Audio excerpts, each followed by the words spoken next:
Hi, my name is Ria Rahman. I am a professor of anthropology at Brooklyn College. Hi, I'm Naomi Schiller. I'm also a professor in the Department of Anthropology at Brooklyn College.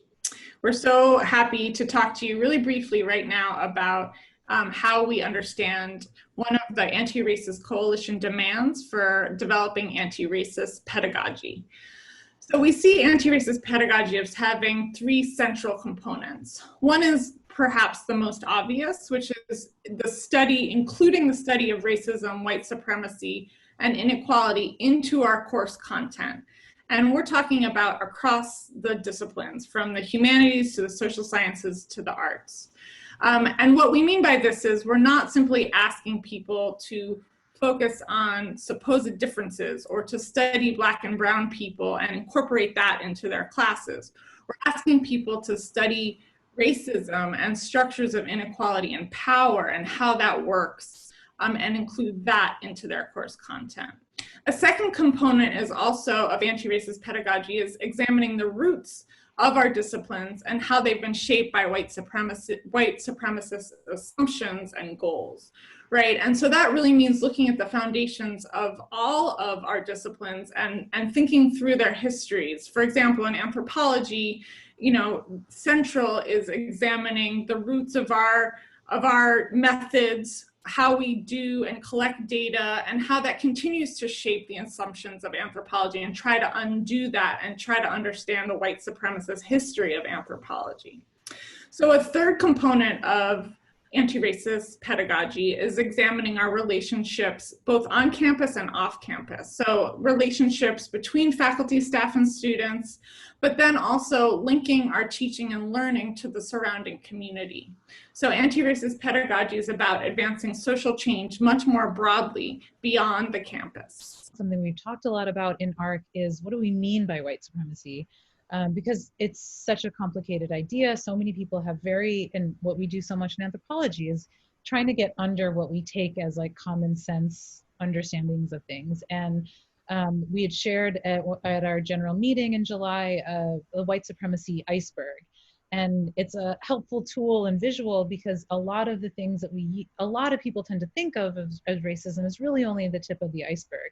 It's hate, it's using the N-word, it's these things that seem so particularly egregious, and people think, well, I don't use the N-word, so I'm not racist. But what the iceberg does and shows is actually so much. I mean, what allows those egregious things is actually this huge foundation underneath. And that's what we're trying to get at. And those things are harder to see, harder to understand, and harder to work against. And so that's really what we're trying to get at with the anti-racist pedagogy.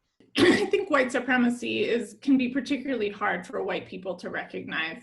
It's the water we swim in. It often benefits us in different ways, and for some people, it's really not noticeable. And we also have to be able to honor and believe our Black and Brown colleagues and friends and their experiences on the campus. We need to not only believe them, but we need to take action to change our school.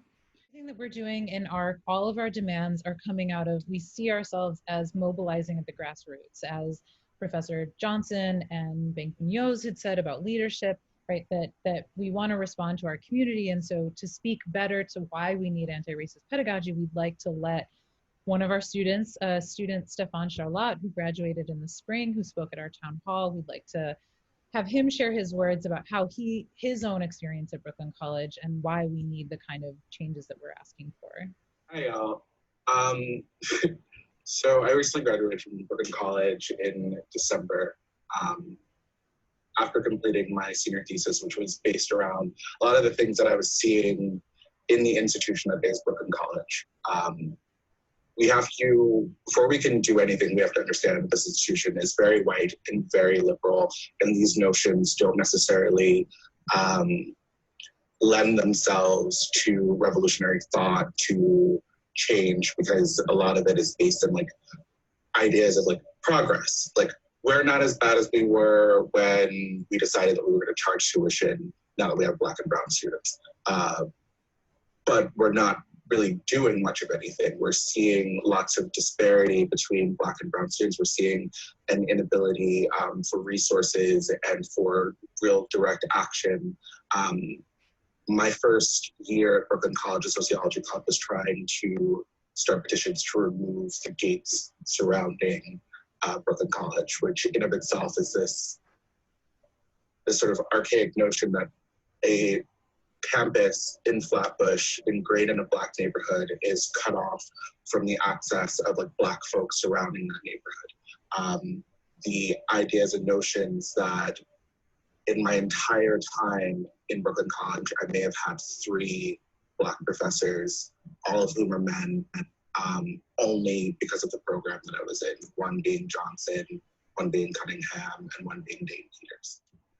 Wherever you are, Stefan, thank you again for joining us on our town hall. Stefan is really highlighting is this feeling of alienation, like that he remembers his 3 Black instructors and that he didn't have any Black women instructors. That's the right, like it's those experiences, like every student experience matters and Stefan's experience matters, and every single student that we're serving should feel equally seen and heard and respected on our campus. But we wanted to conclude with just highlighting our central demand, and this is just one part of it. We know that the problems that we've raised, that we've talked about, require external consultation. We need an outside group who's prepared to evaluate and help our institution implement change. So we've asked for $10,000 from Brooklyn College to hire. There are many competent organizations that do this kind of work to help us evaluate our circumstances and implement change.